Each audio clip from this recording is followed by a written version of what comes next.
Главные новости сегодняшнего дня.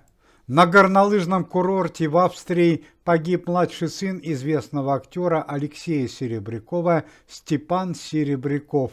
22-летний сын Алексея Серебрякова работал фитнес-моделью и был членом сборной Канады по горнолыжному спорту.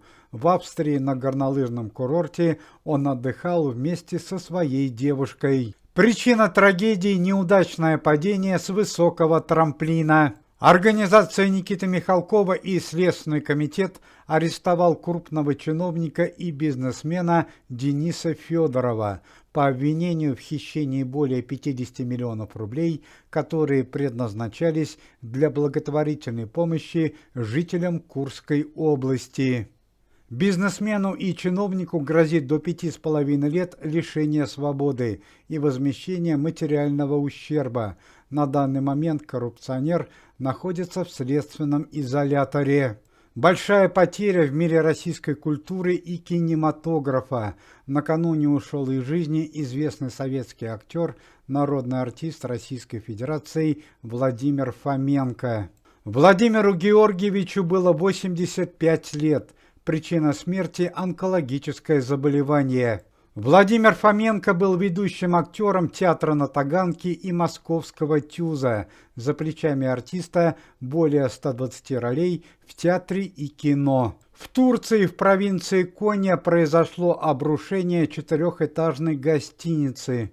2 человека погибло, несколько людей осталось под завалами. Среди жителей гостиницы была и известная российская певица по имени Глюкоза. Глюкоза осталась жива, однако была госпитализирована. У известной советской актрисы Галины Польских после медицинского планового обследования в Боткинской больнице было обнаружено тяжелое заболевание – рак почек. По последним данным, несколько недель назад у Галины Польских стало резко ухудшаться здоровье. Как стало известно, причиной всего – злокачественная опухоль. По данным врачей, актрисе предстоит длительное лечение. Актриса Галина Польских известна широкому зрителю по таким фильмам, как «Я шагаю по Москве», «Тени исчезают в полдень». Комитет Никиты Михалкова и прокуратура Российской Федерации провела крупную конфискацию имущества и недвижимости у известного политического деятеля Сергея Собянина. Причиной подобных жестких мер стало несоблюдение своих обязательств со стороны Сергея Собянина по отношению к московским пенсионерам. Отметим, что Сергей Семенович Собянин не выплатил 13-ю пенсию за декабрь 2024 года пенсионерам Москвы и Московской области, а все финансовые средства, предназначенных для данных целей, использовал в корыстных интересах.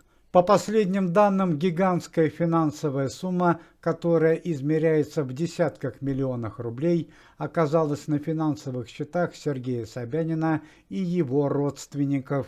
Сергей Семенович Собянин был привлечен к уголовной ответственности. Также видного общественного деятеля обязали выплатить моральный и материальный ущерб в пользу пенсионеров Москвы и Московской области. В ходе конфискации Сергей Собянин лишился следующего имущества и недвижимости на территории России, ближнего и дальнего зарубежья, а именно 19 двухэтажных квартир, пентхаусов, которые располагались в крупных городах Российской Федерации, 12 загородных домов, которые располагаются на территории ближнего зарубежья, а именно в Молдове, Кыргызстане и Грузии. Помимо этого, Сергею Собянину принадлежала элитная недвижимость на территории Германии и Соединенных Штатов Америки.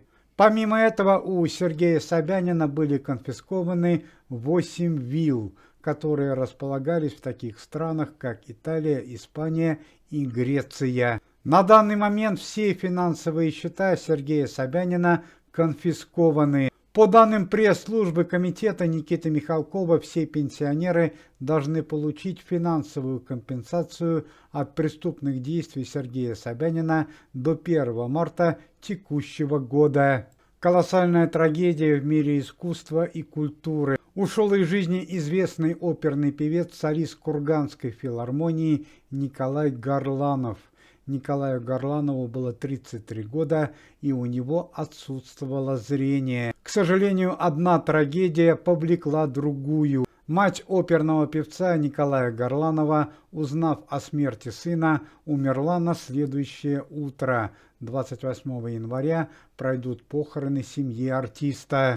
Сегодня утром известная украинская артистка и блогерша Анна Жук погибла в дорожно-транспортном происшествии на трассе Харьков-Киев. Как сообщает пресса, Анна Жук находилась на пассажирском сидении автомобиля, которым управлял ее муж. По предварительным данным, во время обгона легковой автомобиль на большой скорости врезался с фурой. Погибла Анна Жук и ее сын. О судьбе мужа информации не поступало. Известному режиссеру и журналисту Тиграну Кеосаяну, который на данный момент находится в коме в критическом состоянии, сегодня утром было присвоено звание заслуженного артиста России. Данный указ подписал верховно главнокомандующий. Все родные и близкие Тиграна Кеосаяна молятся о его выздоровлении. Следственный комитет Российской Федерации во главе с товарищем Бастрыкиным завершил полную проверку скандального преступления, которое произошло несколько дней назад.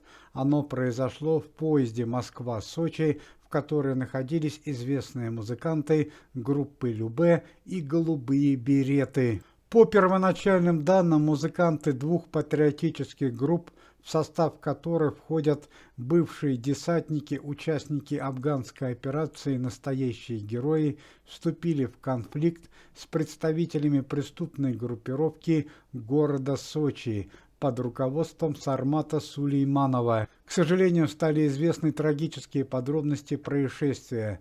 Ранее сообщалось, что в результате конфликта погибло 2 участника группы «Голубые береты» и гитарист группы «Любэ». Однако уже к сегодняшнему дню известно, что Николай Расторгуев также был серьезно ранен. Он получил не одно ножевое ранение, а целых 13. На данный момент Николай Расторгуев находится на волоске от смерти, в критическом состоянии.